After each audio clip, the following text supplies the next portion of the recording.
farmacéutico es uno de los lobbies más influyentes del mundo. 应对挑战，力行力改，破解难题。 Конечно, должны работать кооперативно. Las matemáticas tienen demasiado poder. Avecina una gran guerra entre la realidad virtual y la realidad aumentada.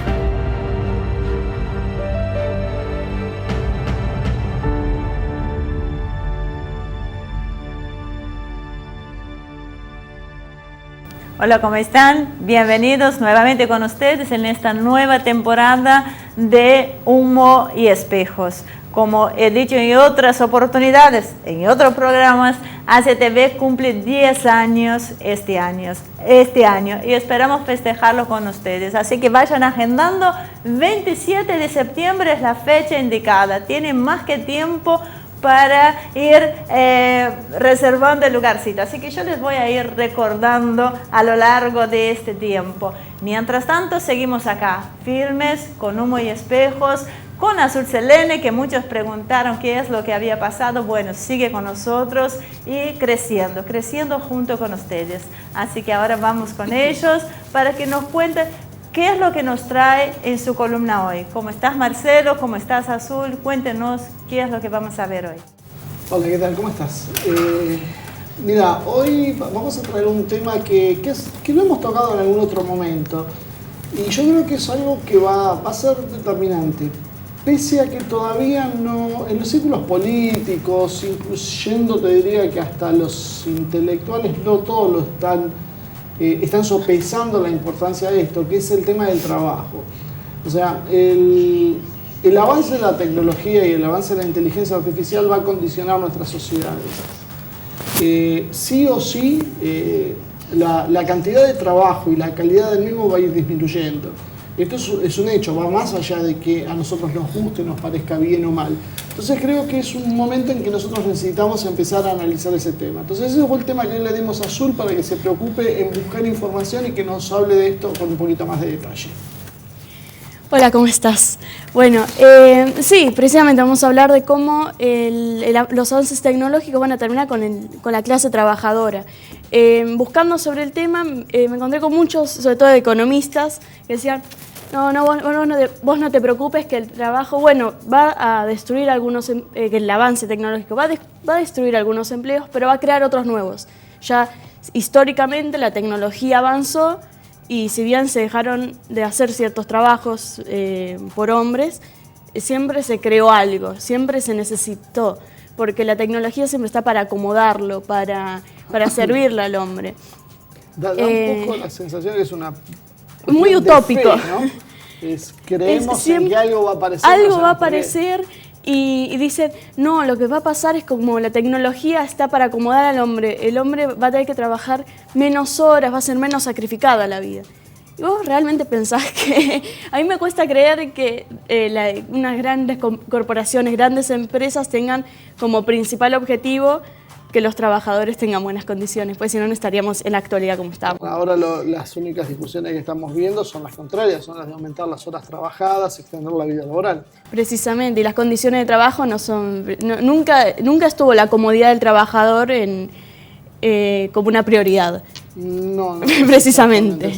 No. Y básicamente lo contrario. Entonces, esto es lo que me llamaba tanto la atención, que decía, y lo que criticaban muchos, precisamente es eso de pensamiento mágico casi, de no, se va a arreglar. Cuando en realidad cada vez, ahora como vamos a ver con unos ejemplos, se demuestra cada vez más lo contrario, que cada vez se va a necesitar menos gente, porque hay un cambio, que es el que ya no siempre se necesitó del ser humano para algo. Ajá. Pero ahora ya de a poco se va a ir siendo innecesario, va a ser descartable. O sea, ese es el primer cambio, o sea, no va a haber gente explotada porque no va a haber gente que se necesite. Sí, y no es algo tan lejano, porque uno lo piensa como algo que, bueno, va a pasar en cientos de años, es algo que está pasando hoy en día. Y con todo esto, porque el problema es que el pensamiento base es, bueno, va a haber un robot que va a tener más fuerza que un humano, entonces no se va a necesitar el humano. Pero va más allá de eso, eso es un pensamiento bien básico. Ahora hay que tener en cuenta el tema de la inteligencia artificial, que ya tocamos varias veces, que hasta traje una definición que es una bastante simple, dice que es una rama de las ciencias informáticas encargada de estudiar modelos de cómputo capaces de realizar actividades propias de los seres humanos en base a dos de sus características primordiales, razonamiento y conducta. Es decir, ya no se va a necesitar precisamente lo que caracteriza al hombre, que es el tema del razonamiento. Porque muchas veces se ha descansado en ese tema. Bueno, algo se puede automatizar, pero ya hay que poner ingenio, creatividad, no. Y precisamente la inteligencia artificial viene a cambiar eso. Precisamente, y eso ya lo vamos a tocar en la columna que viene. En la de hoy, ahora les quiero mostrar unos videos de cambios que ya hoy ya existen, ya están pasando y que pasan son aceptados casi desapercibidos naturalmente. Así que primero vamos a ver un puerto en Qingdao, en la ciudad de Shandong en China, que opera automáticamente. Entonces, claro, no importa la condición climática, no importa si es de noche, está a las 24 horas operando y por algo es uno de los puertos principales del mundo. Así que vamos a ver el video.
Bueno, ¿ves? Como es ¿para qué? Ya no se necesita.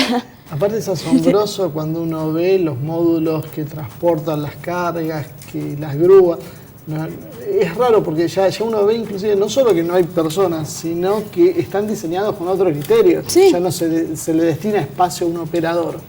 Y precisamente casi te diría que hasta un poco choqueante verlo. Y ese es lo que se busca constantemente, lo que ahora se busca. Otro ejemplo es el de algo más que afecta casi directamente el tema de vos vas al supermercado y tenés un cajero, ajá, que es un trabajo extremadamente común globalmente. Cajeros hay en todos lados. Es el más difundido en Estados Unidos. Precisamente vamos a ver un video de Amazon Go, que es que abrió Amazon, una tienda en Seattle, donde no tenés que hacer cola y no hay cajeros, simplemente pasas un código. Ahora lo explica el video. 4 years ago, we started to wonder, what would shopping look like if you could walk into a store, grab what you want, and just go? What if we could weave the most advanced machine learning, computer vision, and AI into the very fabric of a store so you never have to wait in line? No lines, no checkouts, no registers. Welcome to Amazon Go. Sí, inclusive yo algo había visto de este tema y una de las críticas que se le hacía era, bueno, al final no funcionó. Sí, no funcionó, pero ahora, pero se mejora. Y hay una empresa china que está en Tencent que sigue con el tema. Sí, y no, precisamente es algo que en la actualidad está empezando, pero que hay que tener en cuenta decir que se mejora, se está trabajando. Y bueno, lo vamos a tener que dejar acá, pero ya la próxima columna vamos a seguir hablando de esto y vamos a ver cómo afecta también en otras áreas. Te quedó pendiente algo que es mucho más conocido que esto todavía. Sí. Bueno, Ivonne, vamos entonces con vos para comenzar el programa. Muy bien, muchísimas gracias. La verdad es sorprendente cómo los avances tecnológicos se nos vienen encima y no nos vamos dando cuenta, ¿no? Y ya están acá. Azul, muy buena columna. Es cierto, hablamos del futuro del trabajo o el trabajo del futuro, porque son dos cosas que realmente no podemos saber. Muchísimas gracias por acompañarnos, Azul. Nos vemos la semana que viene. Y Marcelo, después del corte nos encontramos para abocarnos al tema central del programa de hoy. Así que no se vaya. Enseguida regresamos.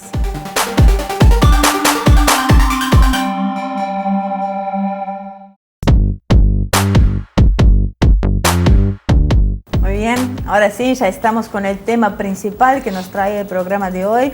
Vamos a abordar sobre lo que está sucediendo en este gigante asiático que es China. Y para esto está con nosotros el doctor Jorge Malena, uno de los más importantes sinólogos en la Argentina y con el cual tenemos el placer de inaugurar oficialmente la temporada 2018 de Humo y Espejos. ¿Cómo anda, doctor Malena? Gracias por acompañarnos hoy. Un gusto, gracias por la invitación y mis mejores deseos en este nuevo año de trabajo. Muchísimas gracias. Bueno, vamos a ver qué es lo que está sucediendo ahí en China. Se ha hablado mucho en los últimos tiempos, también los cambios, las reformas. O sea, allí él ha consolidado su poder a niveles que se remontan a Deng y al propio Mao, ¿no es cierto? ¿Cuál es la situación hoy de este país? Efectivamente, hace un par de semanas atrás trascendieron una serie de noticias que tienen, a mi entender, un impacto político superlativo, considerando que el Comité Central del partido presentó a la Asamblea Popular Nacional, que es el poder legislativo en China, una serie de propuestas para llevar a cabo la reforma de la Constitución Nacional. Si bien llega a una veintena el total de propuestas, en particular hay tres que son las que generan más preocupación en los analistas.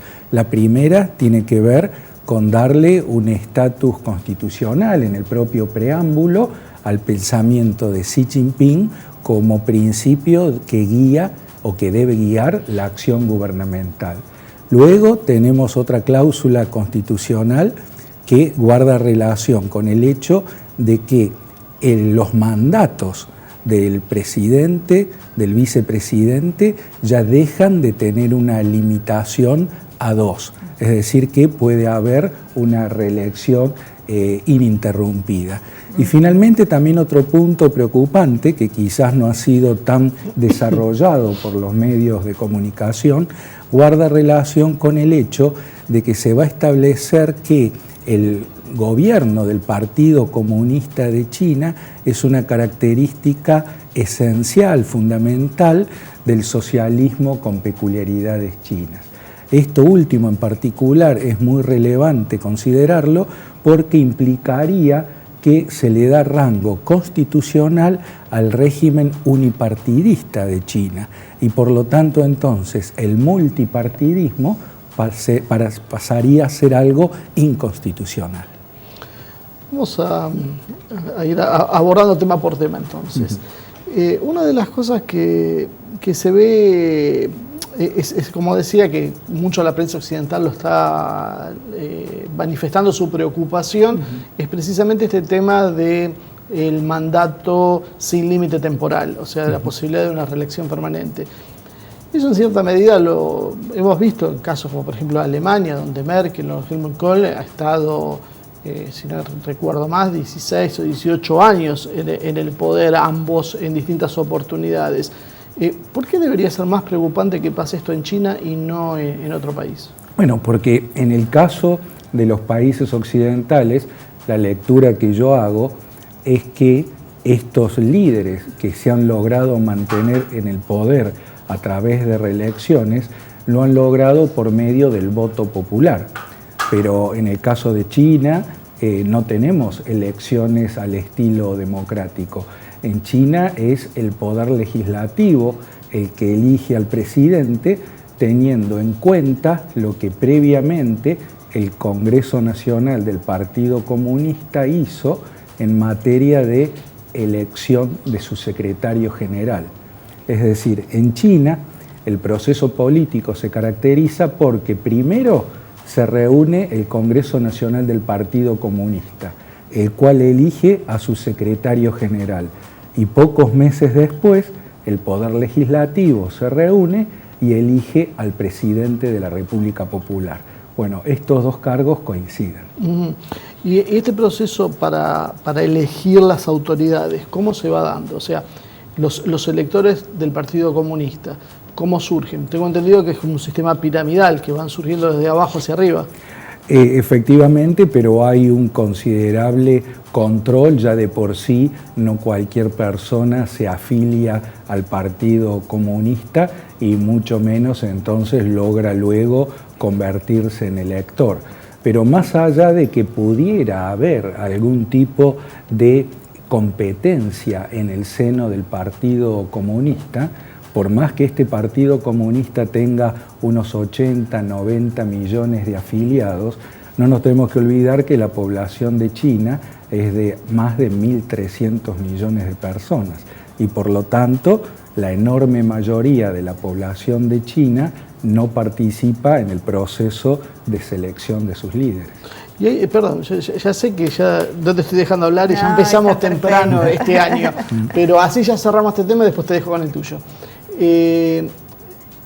Dentro de Occidente estamos acostumbrados a que el poder económico pesa, porque si bien formalmente los candidatos son elegidos por el voto popular, también para llegar hay una serie de filtros por ahí implícitos que si uno no cuenta con esos avales económicos no se dan. ¿En China hay injerencia del poder económico de las grandes corporaciones? Hay un fenómeno interesante que se refleja en estos últimos 20, 30 años y guarda relación con el desarrollo y la profundización de la reforma económica.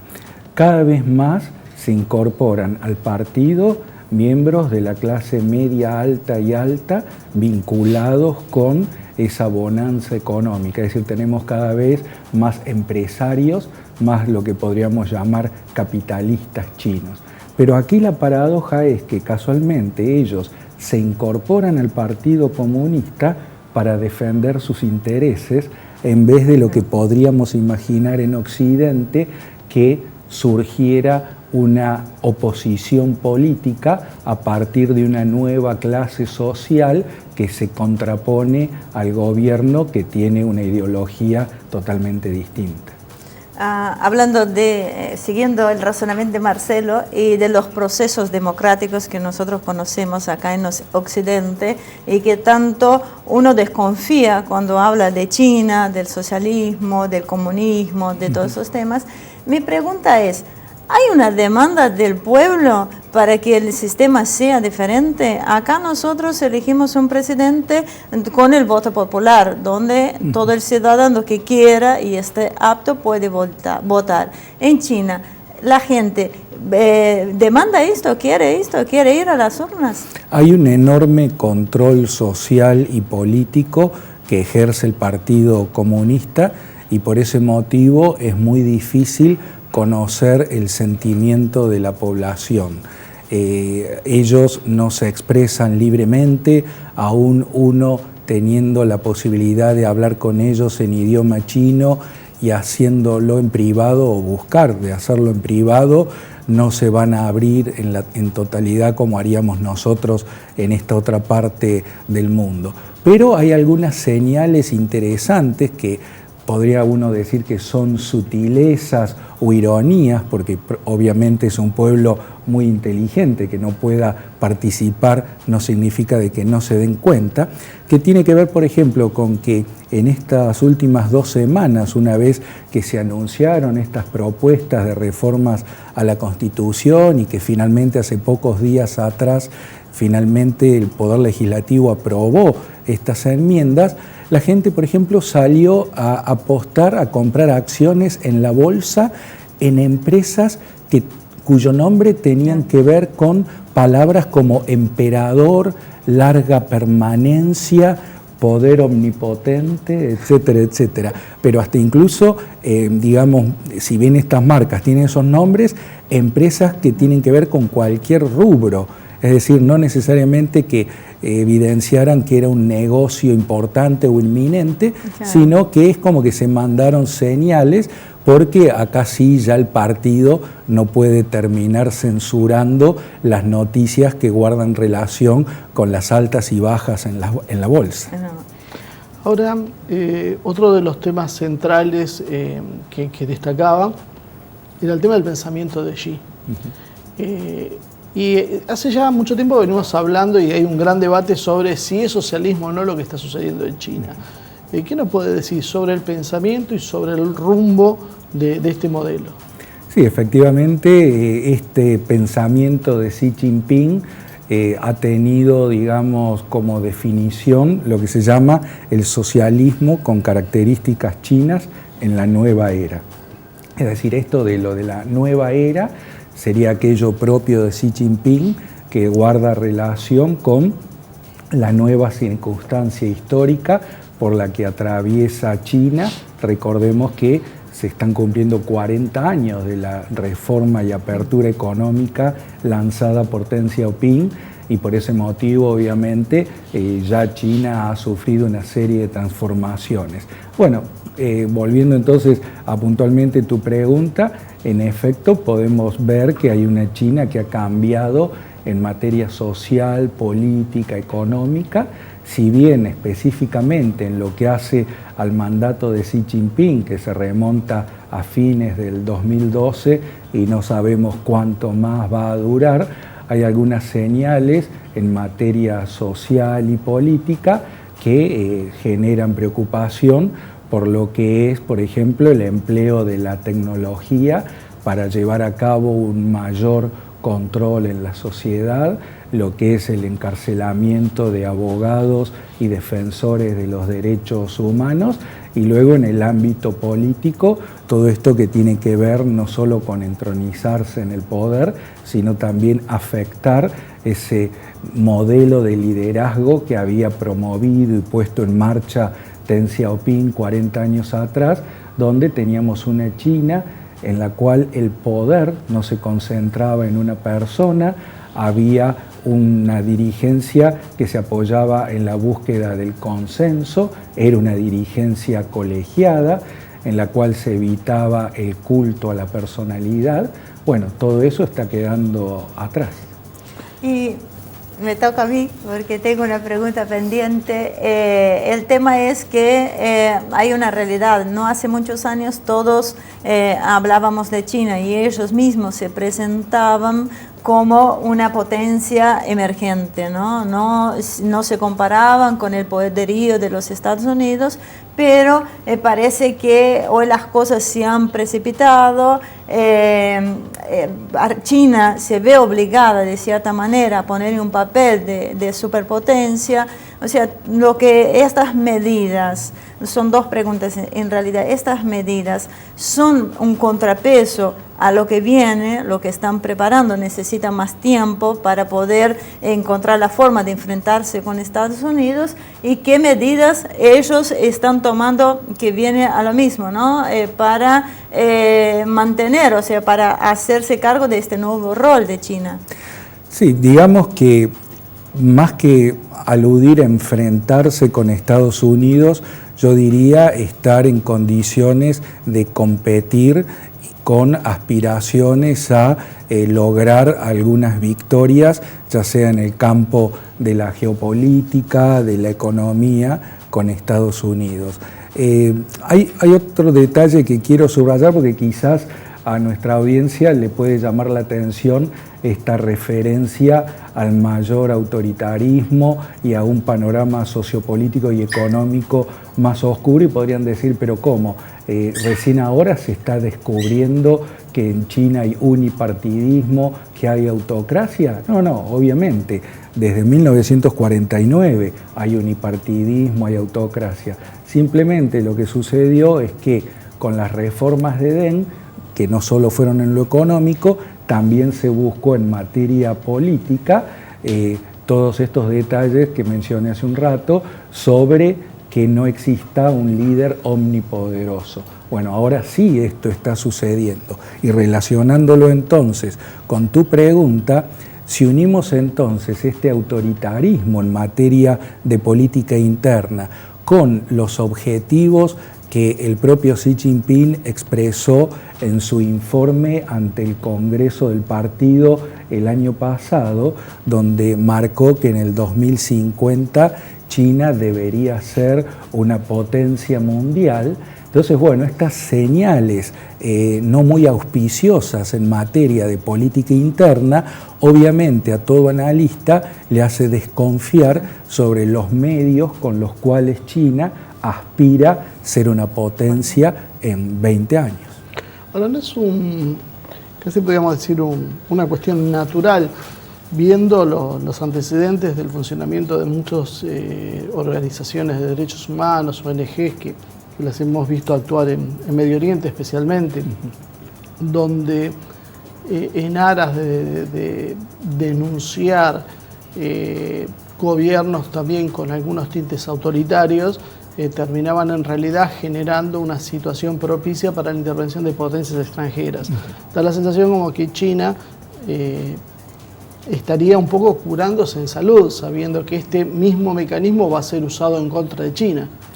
Sí, digamos que han existido muchas críticas, por sobre todo desde el ámbito académico y periodístico, con este tipo de reformas y estos cambios para fortalecer lo que se llama el autoritarismo 3.0 o incluso el totalitarismo. Sin embargo, como China aún es parte, y una parte muy activa desde ya, del sistema económico internacional, entonces yo no visualizo que suceda algo como, por ejemplo, sucedió en 1989 tras Tiananmen, en donde Occidente en su conjunto decidió implementar una serie de sanciones contra China. Es decir, China muestra hoy en día esa paradoja, ¿no?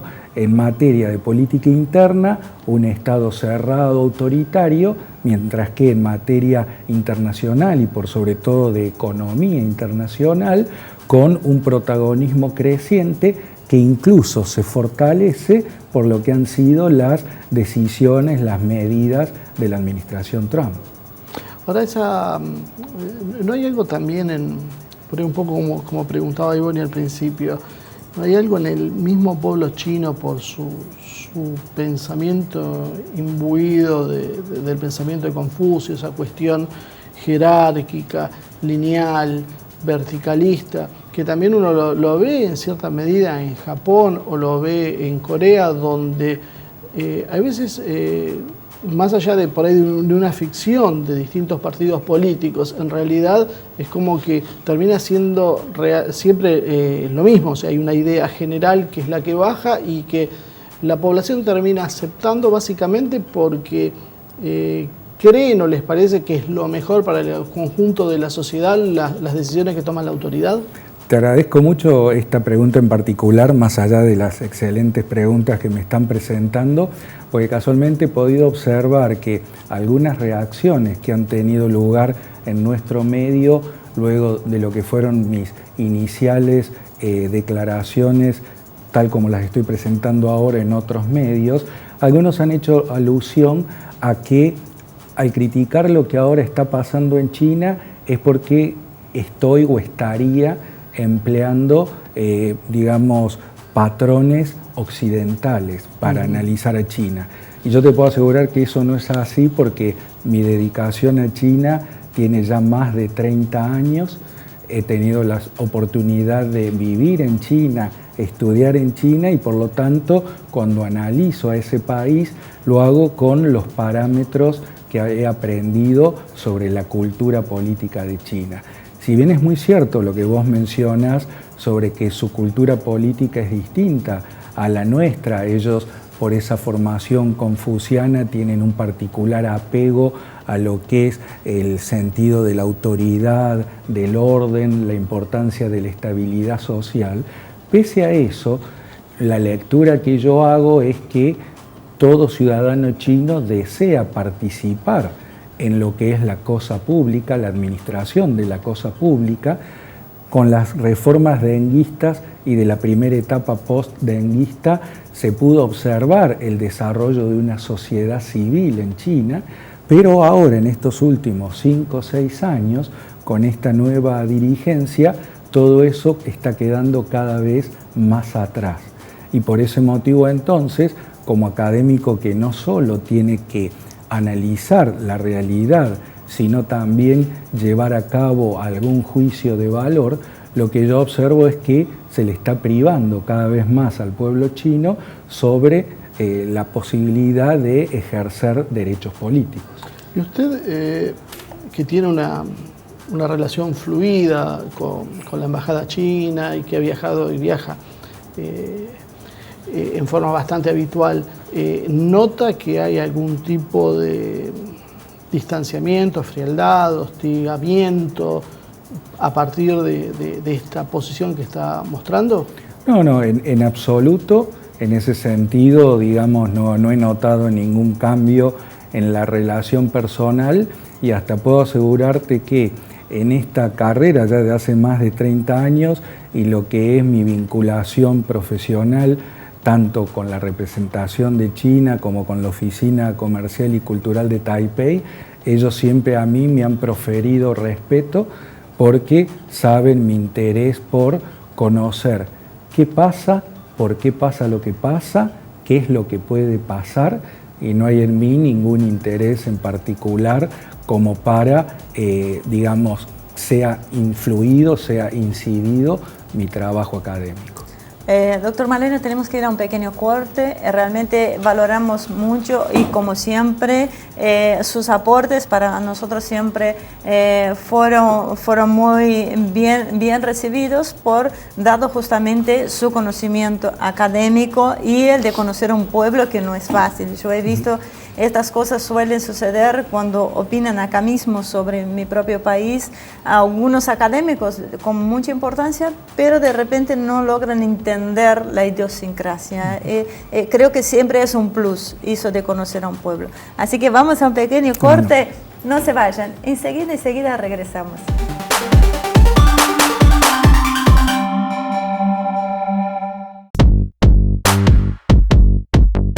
Bueno, ya estamos de regreso en este tercer y último bloque que sin dudas va a estar resultando un programa de estos súper interesantes, así que espero que a todos ustedes lo estén disfrutando tanto como nosotros acá en el piso. Doctor Malena, sigamos con todo lo que está haciendo este gigante asiático, ¿no? Muestra de ello es que ha estrenado Operation Red Sea y ahora Amazing China, ¿no? Son dos producciones que están destinadas a exaltar el patriotismo de este país. O sea, esta es una señal de la preparación para la guerra mediática. Ya conocemos Hollywood, ahora si viene Amazing China, la gran China, ¿cómo podemos verlo? Sí, en estos 10, 15 años se está haciendo evidente cómo las autoridades chinas valoran el impacto que tiene el poder blando.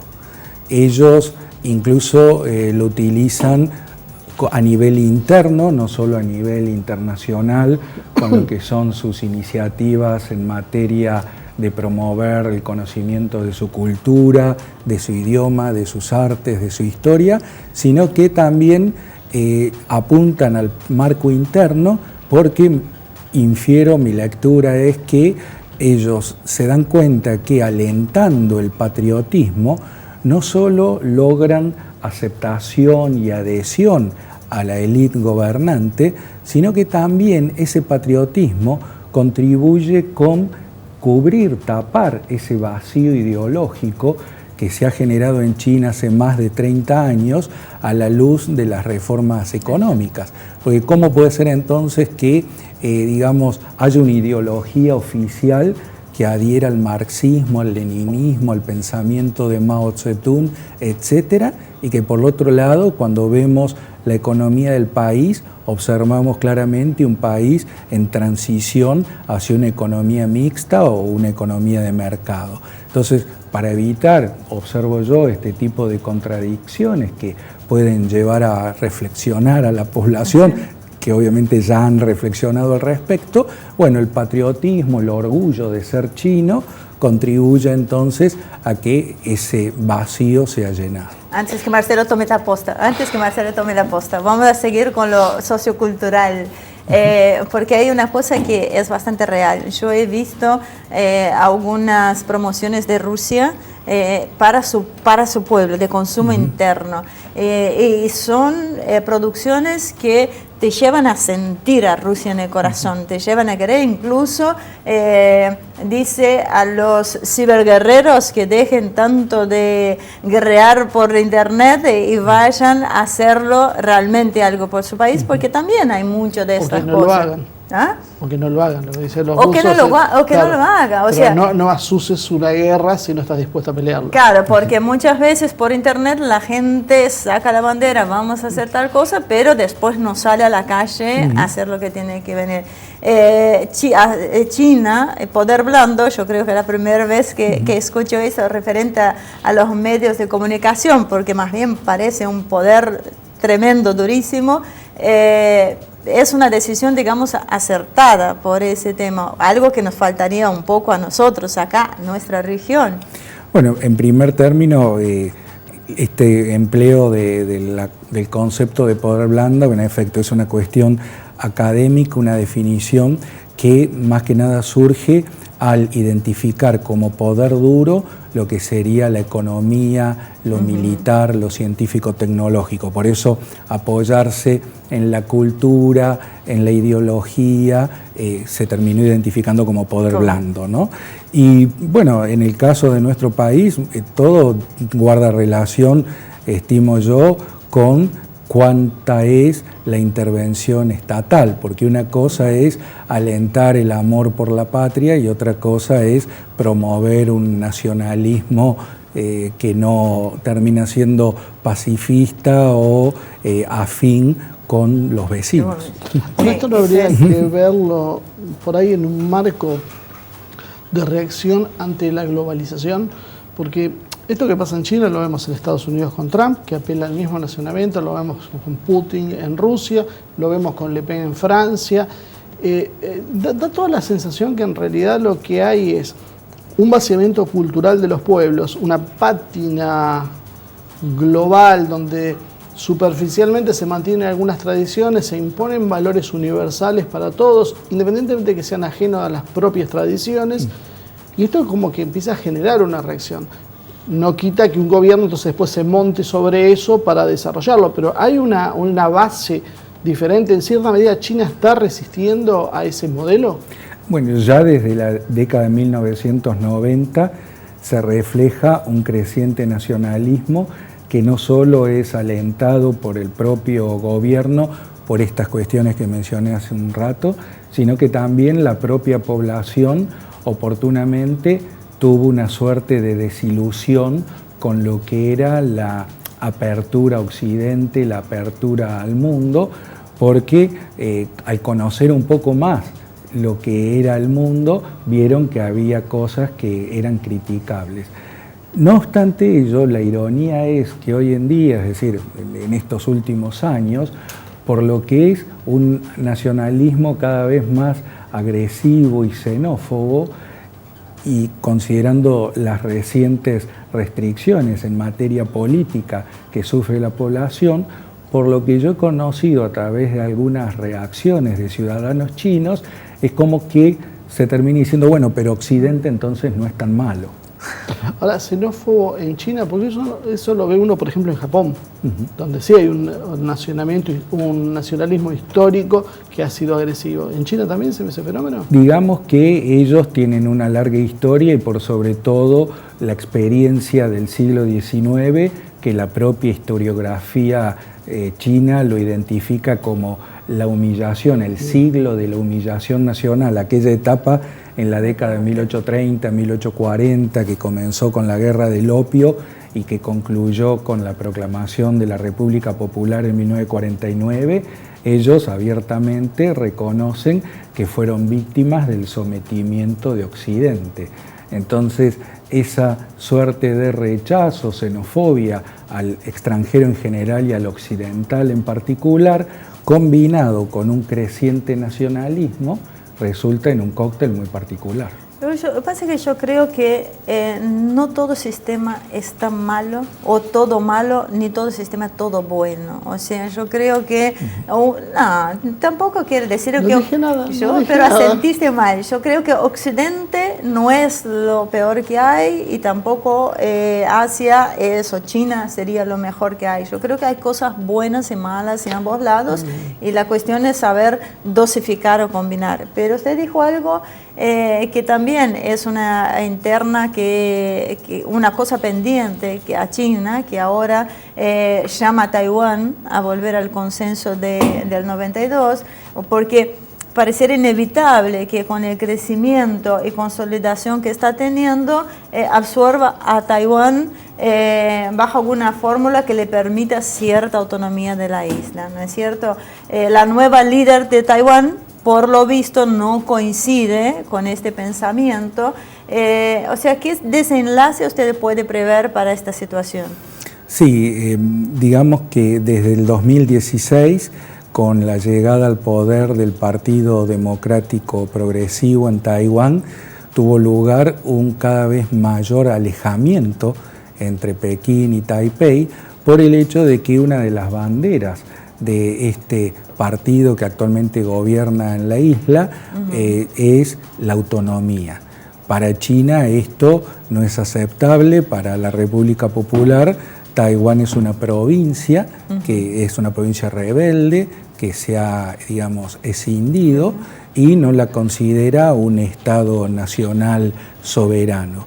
Se perdió entonces todo ese proceso de acercamiento que había tenido lugar desde el 2008, cuando subió un renovado partido Kuomintang en Taiwán, que estableció el diálogo con China. Llegó incluso en septiembre del 2015, si mal no recuerdo, a la realización de una cumbre entre los respectivos jefes de Estado, si bien formalmente ninguno reconoció al otro como presidente. Sí, sí. Y digamos que hoy en día la relación se ha enfriado considerablemente, ya no hay ese diálogo político, la interacción económica disminuyó, e incluso los intercambios turísticos. Por lo tanto, el panorama no es muy promisorio, pero obviamente China no acudiría al factor militar, en mi visión, ante este Taiwán que busca cada vez más la autonomía, porque hay líneas rojas. Y digamos, Taiwán todavía no ha atravesado esa línea roja, que sería la de proclamar formalmente su independencia, o lo que podría ser pasar a llamarse la República de Taiwán. Ahora, ¿hay alguna posibilidad que Taiwán pueda llegar a ser efectivamente independiente cuando uno ve que todo lo que China ha intentado recuperar en el último siglo XX lo fue consiguiendo en un momento u otro, y hoy tiene unas espaldas mucho más anchas que entonces? Bueno, en los hechos, desde 1949-50, que empezó el traslado del gobierno nacionalista a la isla por haber sido derrotados por los comunistas en la guerra civil, en los hechos, en Taiwán hay un Estado autónomo, es decir, el gobierno en Taipei gobierna, es soberano, no tiene ningún tipo de influencia de China, hay fuerzas armadas propias, etcétera, etcétera. La aspiración de este partido antes opositor y ahora en el gobierno en Taiwán, por lo menos en una de sus posturas de máxima, era dejar de llamarse República de China en Taiwán y pasar a ser la República de Taiwán. Esto, digamos, reitero, lo veo muy difícil de lograr, porque habría que llevar a cabo una reforma constitucional o llamar a un referéndum previamente, y en caso de que medidas de esta naturaleza comiencen a visualizarse o anunciarse, China rápidamente va a actuar y ejercer su presión. ¿Y la propia comunidad de las naciones aceptaría este cambio de estatus? Bueno, quizás lo más relevante específicamente es el papel que tendría Estados Unidos ante esta eventualidad. En 1971 aprobó la llamada Acta de las Relaciones con Taiwán, por la cual se comprometió a defender a Taiwán en caso de un ataque exterior. Por lo tanto, digamos, si bien desde ya el panorama internacional ha cambiado en estos 40 y pico de años, pero en principio Estados Unidos debería reaccionar en contra de China si es que China decide atacar Taiwán por proclamar su independencia. Sí, yo tampoco hablaba en términos militares, hablaba en el sentido de que las Naciones Unidas no reconozcan como nación a Taiwán. Bueno, al momento no es reconocida Taiwán y es un país, digamos, ampliamente aislado en la comunidad internacional, solo participa en algunos organismos internacionales. Y son muy pocas las regiones que se reconocen. Sí, en el próximo programa va perdiendo espacios. Sí, vamos a tocar este tema, así que no le voy a preguntar ahora. Lo que sí, voy a seguir con el tema de Estados Unidos. Hay un enfrentamiento entre Trump y los sectores que representan al globalismo financiero y que controlan los principales medios de comunicación en las cities, ¿no? Habíamos hablado de esto antes, que China está avanzando con el tema de los medios de comunicación. ¿Cómo se prepara para enfrentar claramente a Estados Unidos en este ámbito? Por lo que he observado hasta ahora, China está desarrollando sus propios canales con alcance internacional. Ellos tienen lo que se llama la CGTN, si mal no recuerdo, China Global Television Network, que sería como la CNN China, con presencia internacional, y están buscando presentarle su verdad al mundo. No obstante, en el caso específico de Estados Unidos, aunque como vos señalás, hay medios de comunicación estadounidenses que son muy críticos del gobierno de Trump, no observo que China tenga algún peso, alguna influencia en ellos como para poder sacar ventaja de esta situación. Ahora, si uno se aleja un poco del tema mediático exclusivamente y ve la lucha que hay entre estos dos poderes, dos facciones del capitalismo occidental, podríamos decirle, ¿China se identifica con una, con otra o con ninguna? Lo que yo observo es que ellos tienen un modelo propio de desarrollo, no necesariamente vinculado con algún estilo occidental en particular. Es lo que se ha dado en llamar el consenso de Pekín, en el cual, digamos, hay muchas particularidades como el desapego por cuestiones de principios en materia política y la búsqueda en lo económico por sobre todo del beneficio. Ellos formalmente dicen el beneficio mutuo, pero creo que todo tiene que ver con el actor que es la contraparte de China, porque una cosa es ver la impronta de China en América Latina y en África y otra cosa es en Europa y América del Norte.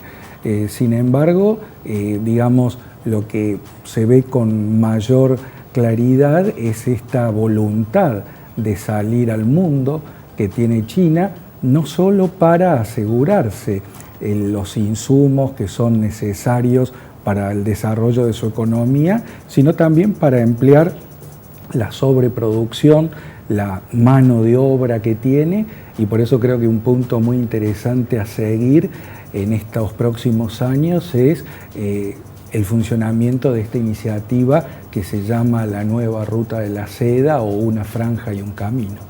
Vamos a tener que quedar hasta acá, así que ya no tenemos más tiempo, quedaron algunas preguntas pendientes, pero bueno, recién estamos arrancando el año, esperamos contar con su presencia en otras oportunidades y como siempre muy agradecidos de recibirlo acá. Gracias por la invitación y realmente un placer hablar con ustedes, porque evidencia su interés, su conocimiento, su esmero para que todas estas cuestiones internacionales que son tan poco tratadas en nuestros medios sean tratadas con la profundidad necesaria. Muchísimas gracias, doctor Malena. Bueno, Marce, nos vemos la semana que viene y a todos ustedes muchísimas gracias por acompañarnos, realmente volver oficialmente, porque ya hemos hecho algunos programas en el verano, esta nueva temporada de 2018 con Humo y Espejos es para nosotros un gran placer. Así que los aliento a seguir haciendo sus comentarios en nuestro Facebook, en nuestro canal de YouTube, a inscribirse en el canal de YouTube Asia TV Producción